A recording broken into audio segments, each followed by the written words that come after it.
What's up, punks? We are back with another vlog from Parx Casino here in Philadelphia. And in this one, we are playing a split session, 1-3, 2-5. We had to wait for the 2-5 seat to open up, so we jumped into a little 1-3. Anyway, very interesting session, so let's get to some hands.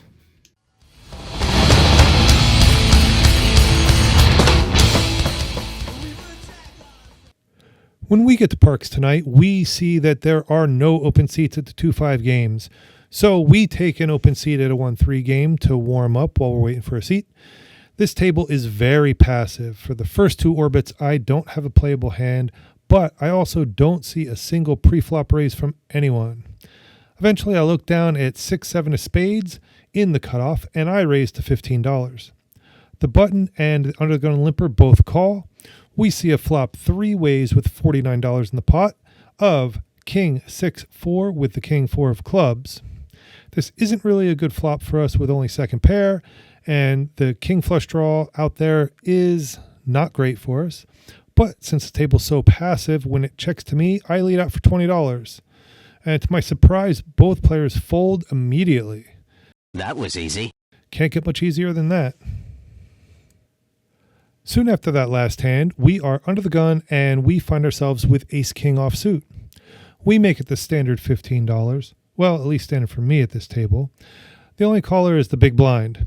Heads up to a flop with $31 in the pot, we see Jack 9-4 rainbow. The big blind seems like he's interested in this hand, but he checks, thinking that maybe I might bet for him.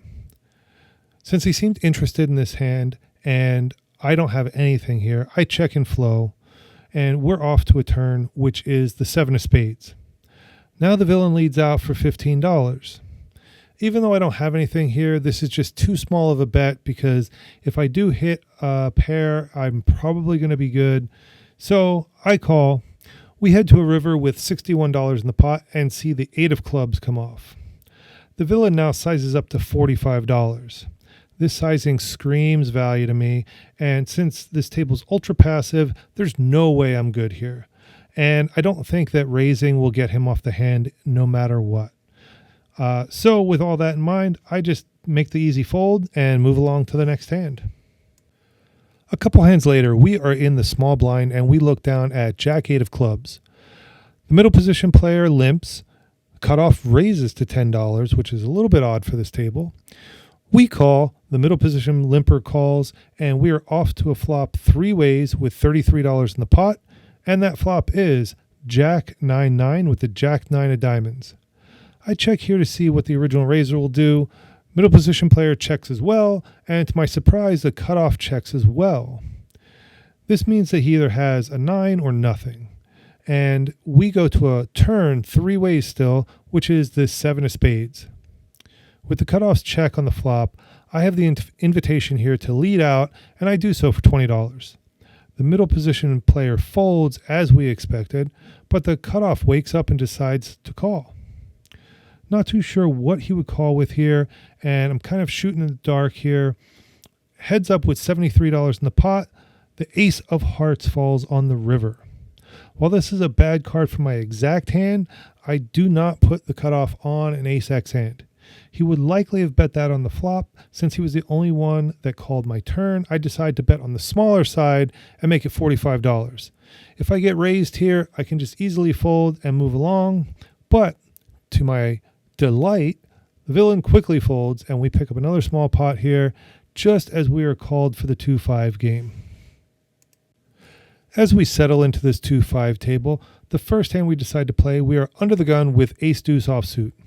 We raise to $20, under the gun +1, and the middle position player both call. With 67 in the pot, we head to a flop three ways and see ace-ace-king with the ace and the king of hearts. This is a good flop for us because we obviously flop trips, but since we don't have any kicker to speak of, we really have to play this one a little bit passively with two callers and being out of position. So with that in mind, we check, and to my delight, both players check behind. So to me, this means either they have another ace-x hand or we are well ahead. The turn comes to Jack of spades. This is a pretty good card for us because now we chop with any ace-10 or lower hand. and we're still ahead of a lot of other hands. With this in mind, we lead out for $25, and the middle position player is the only caller. Now heads up with 117 in the pot. We hit the second best card we can hit here on the river with the 2 of hearts. Now I'm hoping that the middle position player has a case ace, and I size up to $80. Middle position tanks for almost a minute and settles on a call, just to get the bad news when I float in on my boat and scoop up this nice little pot. The very next hand, we are in the big blind and we look down at Jack 3 offsuit. Under the gun raises to $20. Middle position decides to call, so we make a loose call here, and with 62 in the pot, we go 3 ways to a flop of Queen Jack Jack. Man, we smash another one here, but we have no kicker again. Since we have such a strong hand here, I check for deception. Under the gun checks as well, but the middle position player decides to take the lead and bets $35. We call, and the under the gun player folds. The pot is now 132, and we are heads up to a turn of the 3 of clubs. Man, this run good just keeps coming. With this hand all but locked up, at this point I check again to see if the villain will bet again. He obliges and sends in $90. Now I have a decision. I can call and try and squeeze a little more value on the river, or I can raise now and maybe try to rep drawing hand like King 10 or 9-10. I'm not sure that this will get paid, and I don't want to let him off that easy, so I just call and we'll try and get a little bit more value on the river. With 312 in the pot, we see the 7 of spades on the river. Since all the draws bricked out, I try to polarize here and bet 225. Middle position player instantly folds, so either he had absolutely nothing and wasn't going to call anyway, or was able to sniff me out and get away from a marginal hand that maybe he would have called with someone else. Not sure if a smaller sizing would have gotten paid here, but there's not much I can do here except scoop the pot and move along. A few moments later. We are under the gun and we look down at pocket eights. We raise to $20. Low jack calls. Cutoff then 3 bets us to $75. This is such a small 3 bet. We are certainly calling, but to my surprise, the low jack folds. With 177 in the pot, we see a flop of 8-7-4 with the 7-4 diamonds. Hell yeah. Top set, we check to the 3-better who leads out for $150. He doesn't have too much behind, so we decide to get it all in here and shove. The villain calls for the remaining 358 in his stack. The runout is the ace of spades and the 7 of spades. We turn over our boat and the villain mucks, and we are able to scoop a nice sized pot here. The next hand we decide to play is King 4 diamonds on the button. When it folds to us, we make it $20.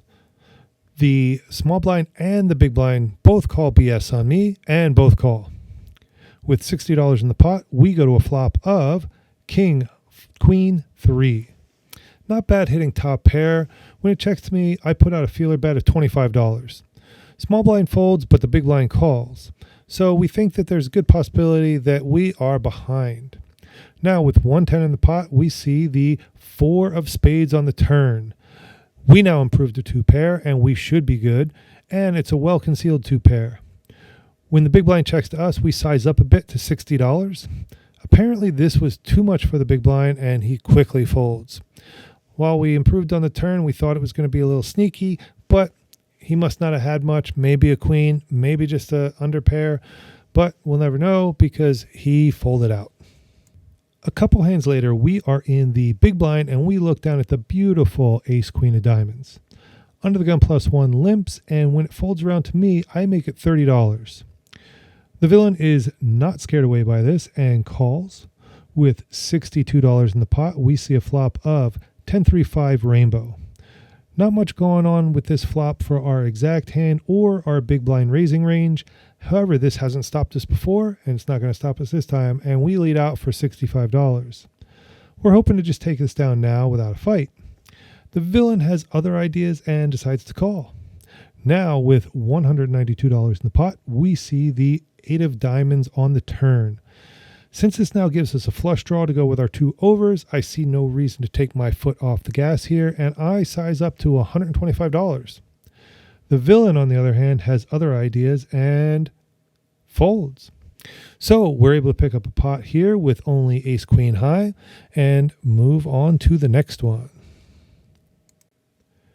A couple orbits later, we are in the big blind again, and this time we look down at 2 lovely ladies in pocket queens. The straddle is on this hand, and the middle position player limps for the $10. When it gets around to the small blind, he raises to $35. He could be doing this fairly wide since there's already $55 of dead money in the pot. I decide to raise to $125. To my shock, the straddler, middle position, and small blind all just flat call. We're going to need to dodge a lot of bullets here. With $500 in the pot, we see a flop of ace, jack 3, rainbow. This is a terrible flop for us as the ace hits. Also, pocket jacks is well within range, especially for the small blind. When it checks to me, I check in flow, and to my surprise, it checks around. As if the flop wasn't bad enough, the turn is the king of hearts. The small blind now leads out for $250, and I know when I am crushed, so I fold, as do the 2 players behind me. I think these ladies just stole my wallet. The last hand that we decide to play this night, we are on the button and discover ace queen offsuit. Under the gun limps, we raise to $20. The small blind and the under the gun limper both call. With $65 in the pot, we see a flop of king, queen, 6, with the king and the 6 of hearts. Not a terrible flop for us because we did hit second pair, but there's a ton of flush and straight draws available. For this reason, when it checks to me, I check back for pot control. The turn is now the queen of hearts. This improves us to trips, but brings the front door flush draw in. When the small blind checks and the under the gun player leads out for $60, I feel a call is in order as I don't want to get raised off my equity, and I do have good showdown value. Behind me, the small blind folds. So now we are heads up going to a river with $185 in the pot, and that river is the ace of spades. The ace of spades! The ace of spades! Kaboom! We're hoping for under the gun player to have a flush now. When he checks to us, we figure we aren't getting called by anything less than the case queen or a flush, so there's no reason to size small. I size up to $200, but unfortunately the villain folds rather quickly. I assume he had some sort of hand like a king X or some other one pair hand, and really probably wasn't going to call much of a bet, if any, on the river. So I think sizing up here and going for it was not a bad call. It just didn't work out that he had enough that he could call us off with. All right, punks, we were into this session for $1,000. We were out for $1,683. That makes us $683 to the good side. Yet again, the run good continues. This is another session where we're up. I can't remember how many of this is in a row, but we are on a roll here. 2022 has been fire for us, so let's keep that going. Another thing, as we're approaching 500 subscribers, I'm going to do a giveaway. I'm just in the final stages of figuring out exactly what it's going to be, but I'm going to give away 5 packages to random subscribers once we hit 500 subscribers. So with that being said, make sure like, subscribe, leave a comment. I respond to all of them. So that way we can get this thing going even better, get more people into it, and keep getting content out there for all you guys. And as always, make sure to run it up the punks.